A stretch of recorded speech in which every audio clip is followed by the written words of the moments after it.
जो हम प्रयासरत हैं पर हम साधना की ऊंचाई पर नहीं पहुंच पा रहे, इसमें सीधे अनुभवरा इंद्रियों की गुलामी। धैर्यपूर्वक सावधान होकर श्रवण करें।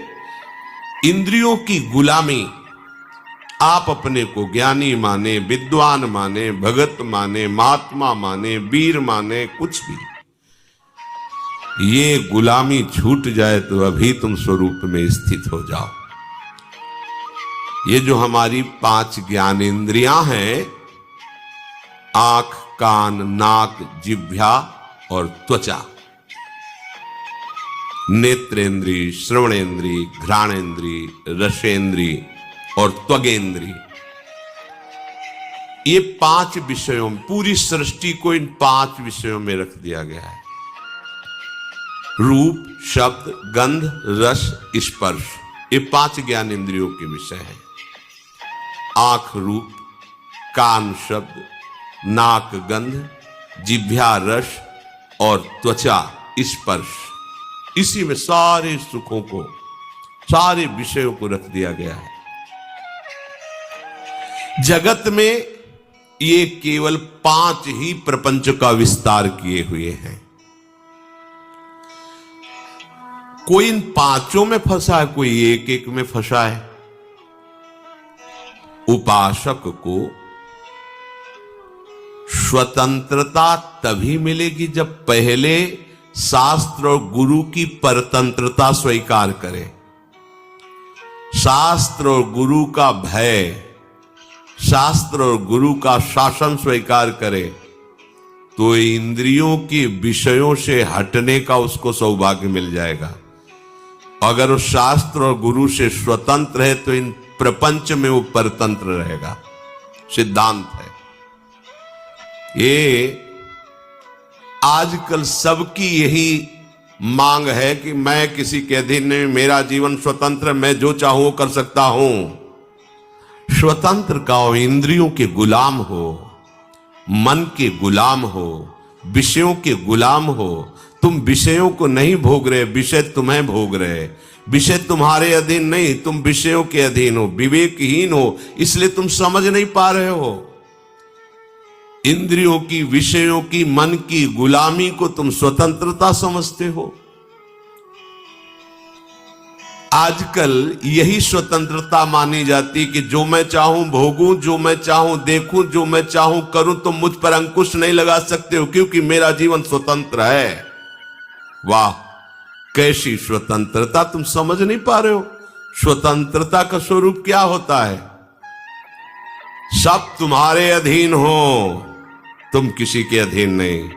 ये तो कोई महात्मा होता है, ये तो कोई पहुंचा हुआ सिद्ध होता है, और तुम अपने को स्वतंत्र समझ रहे हो। इंद्रियों के विषयों की गुलामी करते हो, मन की गुलामी करते हो, शरीर की गुलामी करते हो और अपने को स्वतंत्र समझते हो। कहते हो हम स्वतंत्र हैं, जो चाहेंगे करेंगे। अरे जो चाहेंगे करेंगे तुम नहीं, ये इंद्रियां जो चाहेंगी तुमसे करवा लेंगी। मन जो चाहता है वो तुमसे करवा लेता है। तुम गुलाम हो कि स्वतंत्र? देखो ना, जो सद्गुरु और शास्त्र की अधीनता स्वीकार करता है वो स्वतंत्रता की तरफ बढ़ता है। जो मन और इंद्रियों की स्वीकार करता है वृत्ति, वो गुलामी है। चाहे जितना बड़ा वीर हो, बाहर विजय प्राप्त करने के लिए दौड़ता रहता है, पर इंद्रियों पर विजय, मन पर विजय तो कोई गुरु कृपा पात्र ही कर पाता है। मनुष्य शास्त्र की बात, संत की बात, महात्मा की बात, ग्रंथ की बात, आचार्य की बात को कहता मैं क्यों मानूं, मैं तो स्वतंत्र हूं। वाह, क्या स्वतंत्रता है! वो कह रहा है मैं स्वतंत्र हूं, घोषणा करता है मैं जो चाहूं कर सकता हूं। जरा धैर्यपूर्वक सोचो, तुम गुलाम हो कि स्वतंत्र हो? गुलाम हो तुम, स्वतंत्र नहीं हो। जब ये इंद्रियां तुम्हारे अधीन होंगी, मन तुम्हारे अधीन होगा, तुम विश्व के किसी भी विषय से प्रभावित नहीं होगे, तब तुम स्वतंत्रता की तरफ बढ़ रहे हो। पराजित होकर घुटने टेक देने वाले को गुलाम कहते, स्वतंत्र नहीं कहते। तो ये विषय, इंद्री, मन, इनके गुलाम हो और भगवदानंद की अनुभूति करना चाहते हो, पहले इनकी गुलामी से हटो। भगवान शंकराचार्य जी से प्रश्न किया गया कि जगत को किसने जीता? जीतम जगत के न। ज्ञान समुद्र है, बड़े बड़े विद्वानों को एक क्षण में मौन करा देने वाले महापुरुष। प्रश्न हुआ, जीतम जगत के न, किसने संसार को जीता? कौन स्वतंत्र और विजयी माना जाएगा? उत्तर हुआ, मनो ही एनो। जिसने 5 ज्ञानेंद्रियों सहित मन को जीत लिया, उसने जगत को जीत लिया, संसार को जीत लिया, त्रिभुवन को जीत लिया। बड़े बड़े वीरों को परास्त करने वाला, बड़े बड़े देशों पर विजय प्राप्त कर लेने वाला, वो विजयी नहीं कहा जाता। विजयी वो है जो विषयों के आकर्षण को, इंद्रियों को, मन को जीत लिया, उसे कहा जाता है विजयी। मामूली सा एक छोटा विषय इंद्री का तुम्हें अधीन करके पतन करवा देता, तुम्हारी दुर्दशा कर देता। तुम अपने को वीर समझते हो, स्वतंत्र समझते हो। अरे तुम ये नहीं समझ रहे कि कितनी बड़ी तुम्हारी गुलामी हो रही इंद्रियों की। वो जैसा चाह रहे वैसा करवा रहे हैं। तुम घोषणा करते हो मैं वीर हूं, मैं उपासक हूं, मैं विजयी हूं, संसार त्यागी हूं। देखो ना,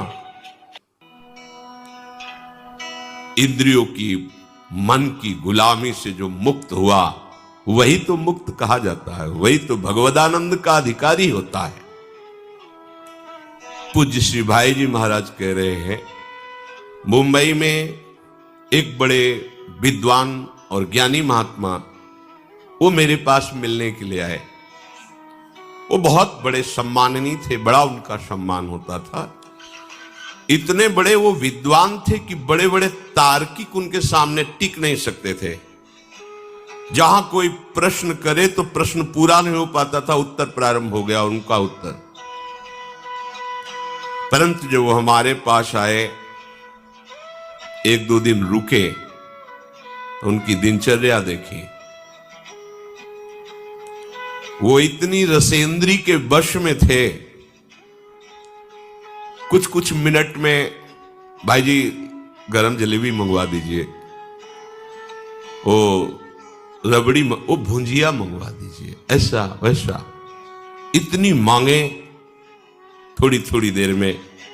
फिर कहते मथुरा के जैसे पेड़े होते हैं वैसे तो ब्रह्मा ने सृष्टि में कुछ रचा ही नहीं, मथुरा किसी को भेजकर पेड़े मंगवा दीजिए।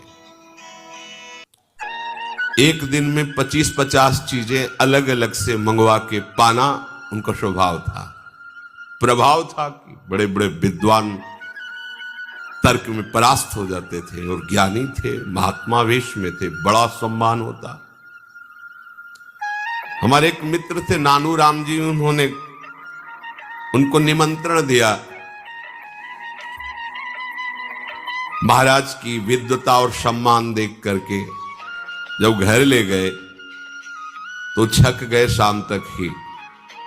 महाराज ऐसी ऐसी मांगे, ऐसी भाई जी से कहा कि अब इनको कभी निमंत्रण नहीं देंगे। इतनी मांगे थोड़ी थोड़ी देर में, ये वो ऐसा। फिर मैं एक दिन उन महात्मा जी से पूछा कि महाराज आपका ज्ञान, आपकी विद्वता, आपका प्रभाव, फिर ये कलंक कैसा? एकांत में थे, अपना बड़ा हितैषी जान करके उन्होंने कहा कि यद्यपि इन विषयों का आत्मा से कोई संबंध नहीं है, इसमें मेरी कोई हानि नहीं है, क्योंकि मैं निरपेक्ष रहता हूं। पर वास्तविक आपसे छुपाव की बात नहीं, मैं रसेंद्री को जीत नहीं पाया हूं। ये बार बार मुझे परास्त करती है, मुझे ग्लानि भी होती है, पर मैं क्या करूं, इसको जीत नहीं पा रहा हूं। रसेंद्री को ये नया नया चाट बन गया है, ये लाओ वो लाओ, मैं दुखी भी हूं पर इसको जीत नहीं पा रहा हूं। देखिए देखिए भाई जी कह रहे, देखिए देखिए, इतना बड़ा ज्ञानी, इतना बड़ा सम्माननीय एक इंद्रिय की गुलामी नहीं छोड़ पा रहा है। इसलिए उपासकों से हम कहते हैं कि महात्मा बनना सरल है, विद्वान बनना सरल है, लेकिन स्वतंत्र होना बहुत कठिन है। एक छोटा सा विषय घुटने टिकवा देता है, छोटा सा विषय। इतना बड़ा ज्ञानी महात्मा परास्त होकर दुखी होकर कहता है मैं रसेंद्री की चाट नहीं छोड़ पा रहा हूं। ये बार बार उपासक जब इंद्रियों के परवश हो जाता है तो मामूली सी वस्तु में क्या क्या उसकी दशा होती है, मामूली सी बात में क्या क्या उसकी दशा होती है।